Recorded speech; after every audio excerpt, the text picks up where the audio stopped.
கிறிஸ்துவுக்குள் மிகவும் அன்பான தேவ ஜனமே, ஆண்டவராகிய இயேசு கிறிஸ்துவின் இன்ப இனிய நாமத்தில் இயேசுவே என்னோடு பேசுவேன்கிற இந்த தின தியான நிகழ்ச்சிக்கு உங்கள் ஒவ்வொருவரையும் வாழ்த்தி வரவேற்பதில் என் ஆண்டவருக்குள் நான் மிகவும் சந்தோஷமா இருக்கிறேன்.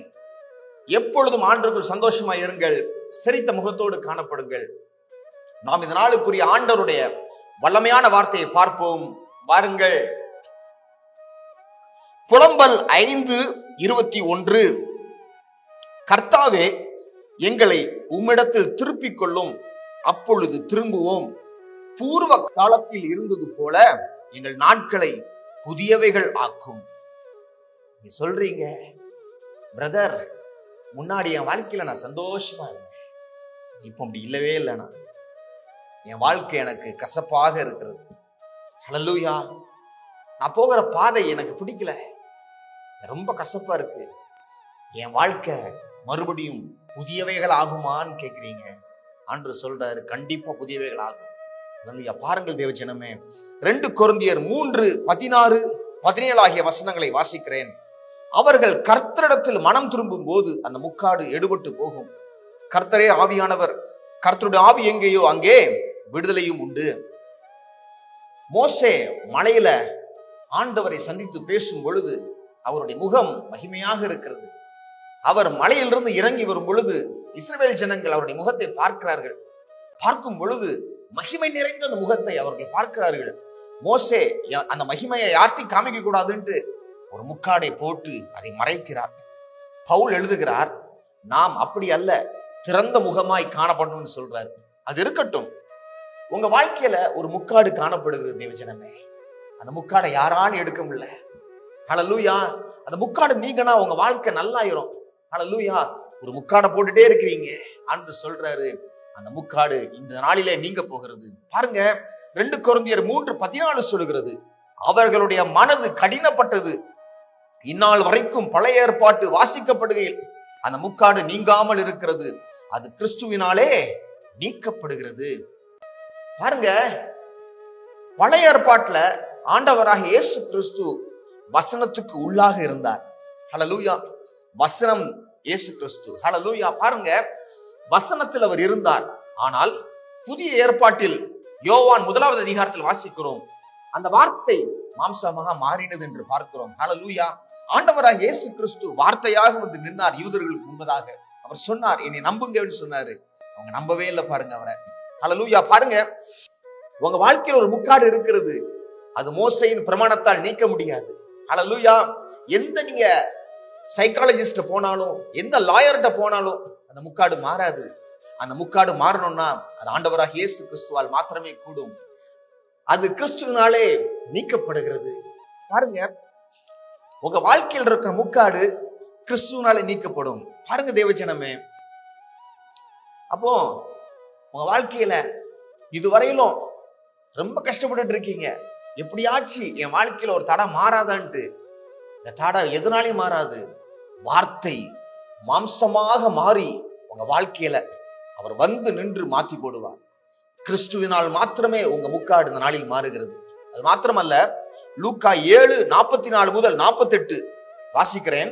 ஸ்திரீனிடமாய் திரும்பி சீமோனை நோக்கி, இந்த ஸ்திரீயை பார்க்கிறாயே, நான் உன் வீட்டில் பிரவேசித்தேன், நீ என் கால்களுக்கு தண்ணீர் தரவில்லை, இவ்வளோ கண்ணீரினால் என் கால்களை நினைத்து தன் தலை மயிரினால் அவைகளை துடைத்தாள். நீ என்னை முத்தம் செய்யவில்லை, இவ்வளோ நான் உட்பிரவேசித்தது முதல் என் பாதங்களை ஓயாமல் முத்தம் செய்தாள். நீ என் தலையில் எண்ணெய் பூசவில்லை, இவ்வளோ என் பாதங்களில் பரிமள தைலத்தை பூசினாள். ஆதலால் நான் உனக்கு சொல்லுகிறேன், இவள் செய்த அநேக பாவங்கள் மன்னிக்கப்பட்டது, இவள் மிகவும் அன்பு கூர்ந்தாளே. எவனுக்கு கொஞ்சம் மன்னிக்கப்படுகிறதோ அவன் கொஞ்சமாய் அன்பு கூறுவான் என்று சொல்லி அவளை நோக்கி, உன் பாவங்கள் மன்னிக்கப்பட்டது என்றார். அன்பான தேவ ஜனமே, பாருங்கள், அந்த வார்த்தை மாம்சமாகி பழைய ஏற்பாட்டுல வார்த்தையா இருக்கிறாரு, ஆனா அங்க விடுதலை இல்ல. ஹல்லேலூயா. அந்த வார்த்தை எப்பொழுது மாம்சமாக மாறினாரோ அப்பொழுது விடுதலை உண்டு. அதான் கம்யூனியன் எடுக்கிறோம். நம்ம ஆண்டவருடைய சரீரத்தை அப்பமாக நாம சாப்பிடுறோம், அவருடைய ரத்தத்தை திராட்சை ரசமாக குடிக்கிறோம். ஹல்லேலூயா. உங்க சர்ச்சில் நீங்க கம்யூனியன் எடுக்கும் பொழுது உங்கள் பாவங்கள் மன்னிக்கப்படுகிறது. ஏன்? அந்த ஸ்திரீயானவள் ஆண்டவருடைய மாம்சத்தை முத்தம் செய்தாள். ஆயில் ஊத்துறாங்க தலையில. ஹல்லேலூயா. ஹானர் பண்றாங்க. அதுக்கு என்ன அடையாளம் தெரியுமா? ஆண்டவருடைய மாம்சத்தை அவங்க ஹானர் பண்றாங்க, நேசிக்கிறாங்க. ஆண்டவருடைய வார்த்தை தான் மாம்சம். ஆண்டவருடைய வார்த்தையை நேசிக்கிறாங்க, அதை ஹானர் பண்றாங்க. அதனால் ஆண்டவர் சொன்னாரு, இவள் செய்த அநேக பாவங்கள் மன்னிக்கப்பட்டது. ஹல்லேலூயா. பழைய ஏற்பாட்டு பக்தர்கள் அவங்க வேற முறைமை. நமக்கு எப்படி தெரியுமா? ஆண்டவராக இயேசு கிறிஸ்து சரீரமாக வந்து நிக்கிறார் நம்ம முன்னாடி. ஹல்லேலூயா. கம்யூனியன் எடுங்க சர்ச்சில். ஹல்லேலூயா. உங்க பாவங்களை அறிக்கை எடுங்க. அவர் பாதத்தை ஓயாமல் முத்தம் செய்யுங்க. அவர் தலையில எண்ணெயை நீங்க ஊத்துங்க. ஹல்லேலூயா. ஆண்டவர் உங்கள் பாவங்களை மன்னிப்பார். ஹல்லேலூயா. மாத்திரமல்ல, எபிரேயர் 4:16 சொல்லுகிறது, ஆதலால் நாம் இரக்கத்தை பெறவும் ஏற்ற சமயத்தில் சகாயம் செய்யும் கிருபை அடையவும் தைரியமாய் கிருபாசன தண்டையிலே சேர கடவோம். ஹல்லேலூயா. பாருங்க, ஏன் சேர கடவோம் அப்படின்னா அதுக்கு இன்னொரு இருக்கு. மத்தேயு 27:51, அப்பொழுது தேவாலயத்தின் திரைச்சீலை மேல் தொடங்கி கீழ் வரைக்கும் 2ஆக கிழிந்தது, பூமியும் அதிர்ந்தது, கண்மலைகளும் பிளந்தது. பாருங்க, அந்த மாம்சம், அந்த வார்த்தை மாம்சமாகி நம் மத்தியில் அவர் வாசம் செய்தார். அந்த மாம்சம் 2ஆக கிழிக்கப்பட்டது. அவருடைய மாம்சத்தை கிழித்தார்கள், சிலுவையில் அறைஞ்சாங்க. ஆண்டவராய் இயேசு கிறிஸ்து இந்த உலகத்துல தன் உயிரை அவர் விடும் பொழுது எருசலேமில் இருந்த அந்த தேவாலயத்தின் திரைச்சீலை 2ஆக கிழிந்தது என்று பார்க்கிறோம். அப்பொழுது தேவனுக்கும் மனுஷனுக்கும் இடையில் உள்ள கேப் ஃபில் ஆயிருச்சு. இப்பொழுது நீங்க கிருபாசன தண்டையில தைரியமாய் போக முடியும். ஹல்லேலூயா. தைரியமா போங்க.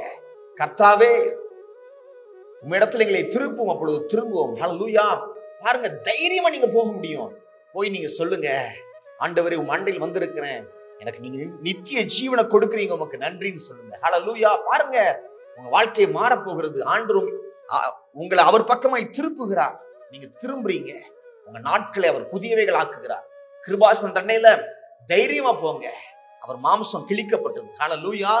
ஆமா, வார்த்தை மாம்சமாகி நம் அண்டையில அவர் இருக்கிறார். உங்கள் முக்காடு நீங்கும், உங்கள் பாவங்கள் மன்னிக்கப்படும். நீங்க தைரியமாய் கிருபாசன தண்டையில சேருவீங்க. உங்களுக்கு நித்திய ஜீவனை ஆண்டவர் கொடுக்கிறார். உங்கள் நாட்களை அவர் புதியவைகள் ஆக்குகிறார். ஹல்லேலூயா. நாம் ஜெபிப்போம். ஆண்டவரே, உமக்கு ஸ்தோத்திரம். நாங்கள் உம் மண்டையில் சேருகிறோம். எங்கள் நாட்கள் புதியவைகளாக மாறுகிறது. உம் சரீரம் அப்பா, அதை நாங்கள் உட்கொள்ளுகிறோம். அப்பா, உம்முடைய இரத்தத்தை நாங்கள் ஹானர் பண்ணி அதை நாங்கள் உட்கொள்ளுகிறோம் அப்பா, குடிக்கிறோம் ஆண்டவரே. அதனால எங்களுக்கு நித்திய ஜீவன் உண்டாகட்டும் அப்பா. உமக்கு ஸ்தோத்திரம். உம் அண்டையில் நாங்கள் சேருகிறோம். எங்கள் நாட்களை புதியவைகளாக மாற்றும் ஆண்டவரே. எங்க முக்காடு நீக்கப்படட்டும் ஆண்டவரே. முன்னால நாங்கள் செல்லட்டும். எங்கள் பாவங்கள் மன்னிக்கப்படட்டும். நாங்கள் தைரியமாய் கிருபாசன தண்டையில சேரட்டும் ஆண்டவரே. எங்களை ஏற்றுக்கொள்ளும், அரவணையும். நன்றி ஆண்டவரே. நன்றி செலுத்தி இந்த ஜெபத்தை எங்கள் அன்பர் இயேசு கிறிஸ்துவின் நல்ல நாமத்தில் எடுக்கிறோம் எங்கள் வல்ல பிதாவே. ஆமேன், ஆமேன்.